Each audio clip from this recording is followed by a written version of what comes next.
Hey everybody, this is Aaron, and I've got a couple quick tips for you this evening, mostly on playing with pianos and pads in Ableton.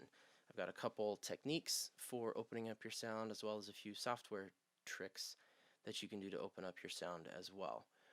One of the questions I get a lot about playing pads is how to make it not sound muddy. And the first thing I always say is voicing, voicing, voicing. Anytime you're playing a pad with other instruments, the goal is usually to just create a music bed that other things can sit on top of. So to avoid creating a wall of sound, you have to be very, very specific about the voicings that you play. So one of the main things that I do is keep my left hand very open and wide. Usually it naturally falls into a 10th position or an octave. Depending on the patch that you're playing, that may be too much, so you may only just need a single note. But for this pad, that's my go-to patch here, I really like the warmth of the open 10th in the left hand, and it's not overpowering at all. I should note that I also have the low pass filtered way down on my pad patch, just to prevent the mid-range and the top end from being really crazy. And as you've probably seen in other videos, another quick way to vary your sound is to have that low pass filter on a knob that you can adjust during a performance to help you change the dynamic. So that aside, going back to voicings, keeping an open 10th in the left hand is one of the things I do quite a bit, and then couple that with just a very clean voicing in the right hand gives you a very nice sound. And then as you move, you can keep those intervals and keep that nice soft but wide sound.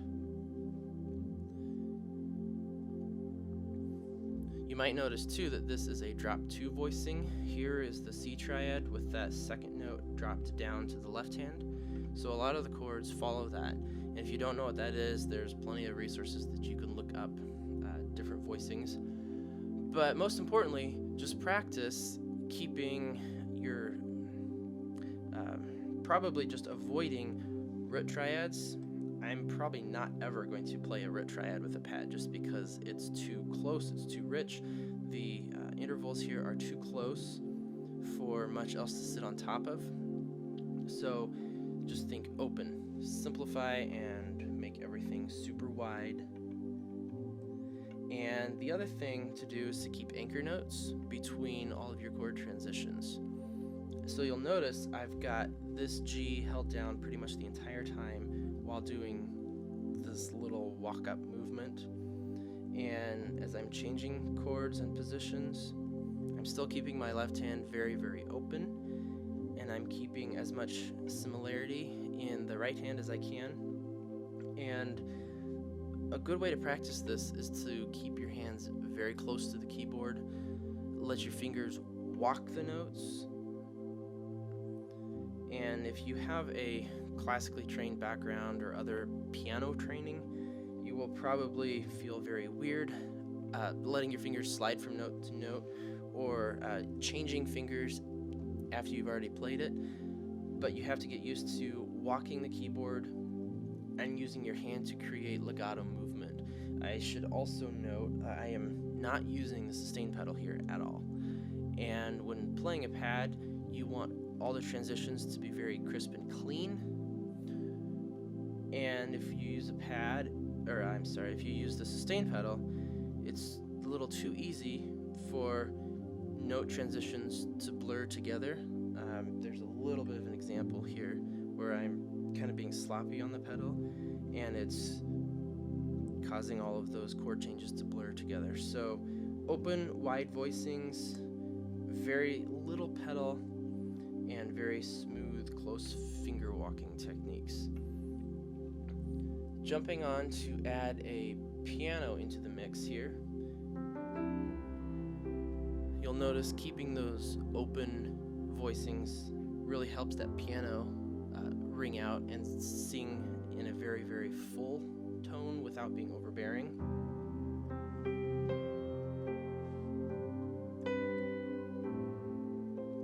Again, lots of anchor notes, keeping those left-hand voicings open especially. Again, I really like that 10th as opposed to just an octave.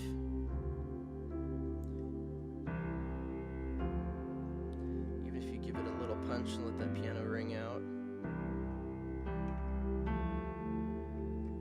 Again, walking the keys from note to note. And then the other thing that I've got a low pass filter on my pad, and it's filtered down pretty low just to keep a lot of the high-end sizzle out unless I want to sweep it up during a chorus and open it up. But the other thing that does is it lets the piano sit on top of it, especially as you start moving into the treble registers here. You'll notice there is pad underneath that, but it's not overbearing because most of that high end is rolled off. And another way that you can make that sound good to roll off that much high end is to put the filter before your other effects in the chain. So after my filter, I have a shimmer and a reverb. So it is the filtered sound that's triggering the shimmer, which you can hear when I release there. There's a little bit of shimmer there that is post-filter, so it cuts through, but it gets thicker as I open up the main pad. Again, that's just a quick thing you can do in arranging or ordering your plugins so that it doesn't become overbearing. Back here to the upper register, again, think very legato, very close finger movements. Again, hardly any sustain pedal, and that prevents the pad from blurring underneath the piano.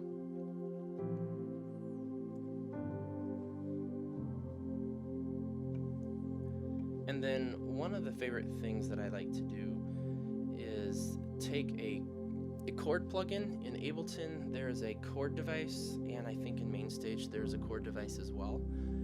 And instead of building a chord, have it be an octave doubler. So set one other note up 12 semitones, and you'll see that as I play one note here, it's playing a second note up an octave.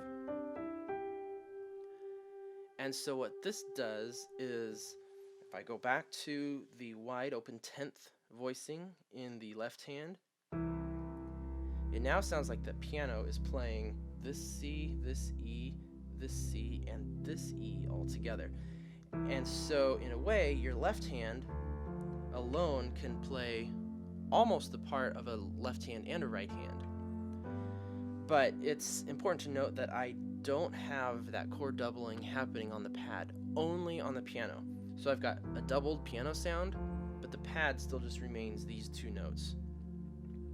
So that really helps it sound wide and open and not blurry at all. You know, even as I jump up here into the mid-range, it sounds like I've got two different piano parts going. And it's really cool when you add the right hand for something, because then that right hand part can sing out even more over that pad. And once you get used to playing with an octave doubler on the piano, it is really fun.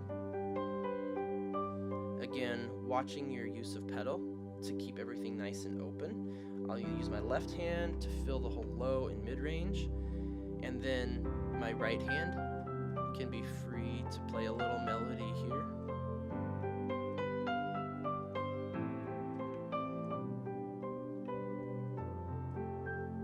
And then it's even fun as you get higher.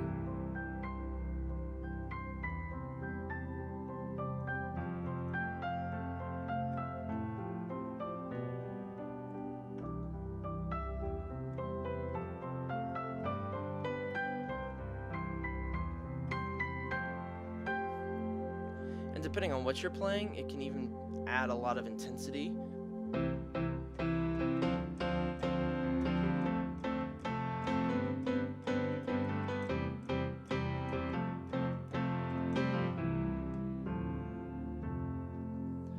Again, just think about those voicings, think about how you're spacing those notes apart, and add on an octave doubler. And I think this has got to be one of the favorite piano pad combinations that I have, just because it's so flexible, it's so open, it's so wide and thick, again, but not overpowering at all.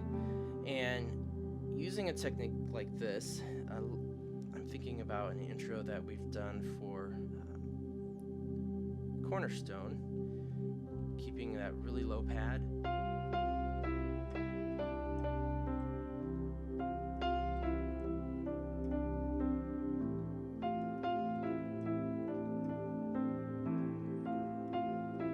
And you can see it's easily accomplishable with one keyboard player and 2 layered patches.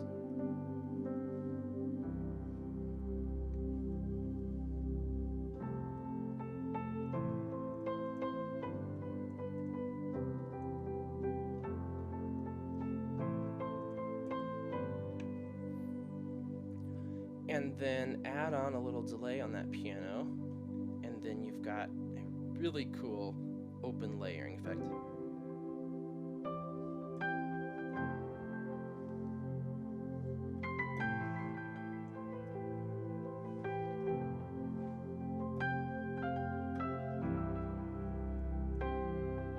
I don't have my tempo synced up right now with anything, but you can see that Octave Doubler sounds great on a little delay.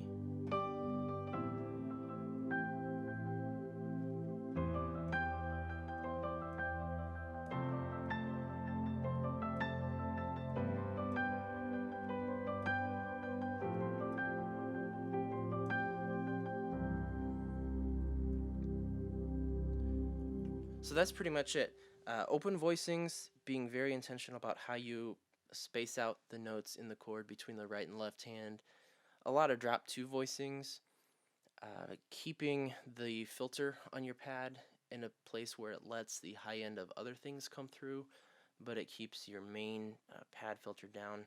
That really helps other instruments sit on top of it. And then that Octave Doubler, it's really just a chord plugin that's just adding a single note an octave higher. So I know you can do that in Ableton. Just find the chord device, drop it in, set the first note to be 12 semitones up. I think you can do the same thing in main stage as well. And then having all of those controls mapped on off to turn your Octave Doubler on or off, and adjust the filter on your pad, all of those things can give you a setup where you can quickly change the dynamics of the piano and the pad, how they work together. And there aren't too many parts at all that I can't accomplish that way. It's just really fun. So I think that's pretty much it. I've rambled on long enough here, so let me know if you have any similar ideas that have accomplished similar things, or if you have any questions, let me know. You can always post a comment on the video, send me a message on Facebook, or shoot me an email, and I think my email is in my YouTube profile there, but if not, it is Aaron at 4himproductions.com, and that's the number 4himproductions.com. We'll talk to you later.